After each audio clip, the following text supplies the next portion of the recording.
Espiritu sa Diyos, mga anak sa Diyos. Kaya ang Espiritu nga gihatag sa Diyos kaninyo, dili maghimo kaninyong ulipon, aron mahadlok kamo.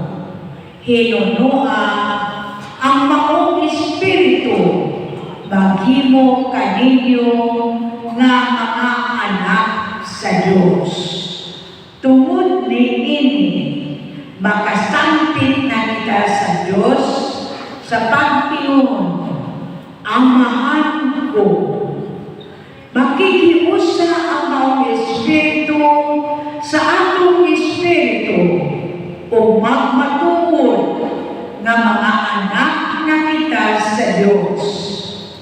Ug sanglit mga anak naman kita niya, magkapanag-iya kita sa mga panalangin nga gitagana sa Diyos sa iyang katawhan.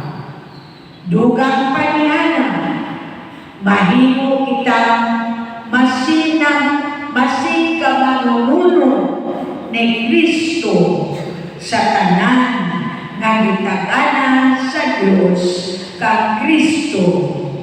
Kay kun makaambit kita sa iyang mga pag-antos, makaambit usab kita sa iyang himaya. Ang pulong sa Ginoo. Salamat sa Diyos. Ang atong Diyos, mao ang Diyos sa kaluwasan.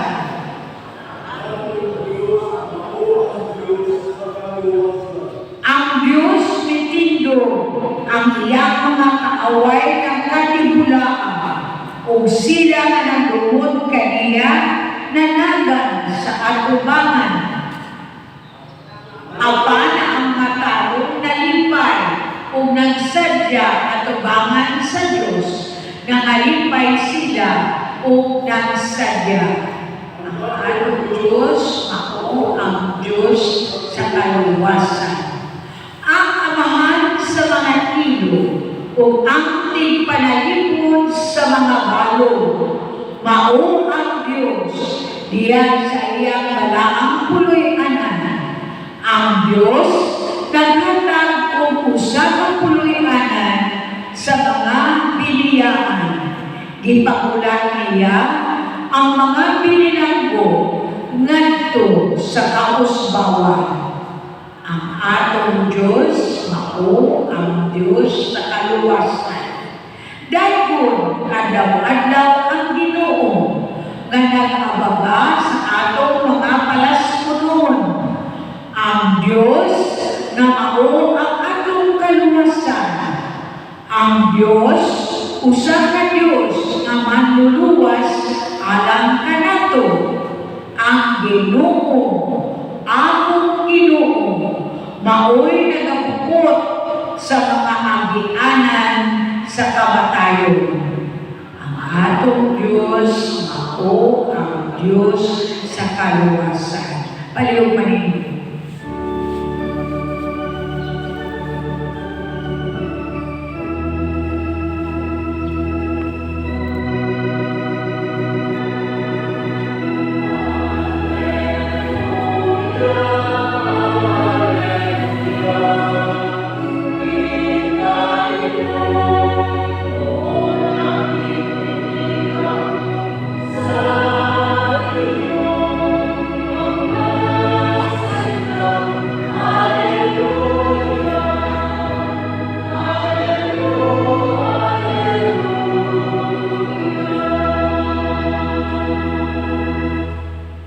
Ang Ginoo manaang kaninyo. Manausap kaninyo. Pagbasa gikan sa Santos nga Ebanghelyo sumalang ni San Lucas. Ipayagon ikaw, O Ginoo. Usa ni anak kaadlaw ipapahulay, nagtadto si Jesus dito sa usa ka sinagoga. Dito may babae na giyawaan, ito niini, nasakit siya sulod sa 18 ka tuig. Nagtikubo na siya ang dili na katoyhan. Sa pagkakita ni Jesus kaniya, niingon siya sa babae, naayon na ikaw sa iyong sakit. Ug iyang itapion ang iyang kamot sa babae, ug diha-diha nakatuyhan siya, ug gidayon niya ang Dios. Ang opisyal sa sinagoga nasuko ni Jesus. Kay si Jesus nag-ayo sa masakiton sa adlaw ing papahulay. Umingon siya sa mga tao,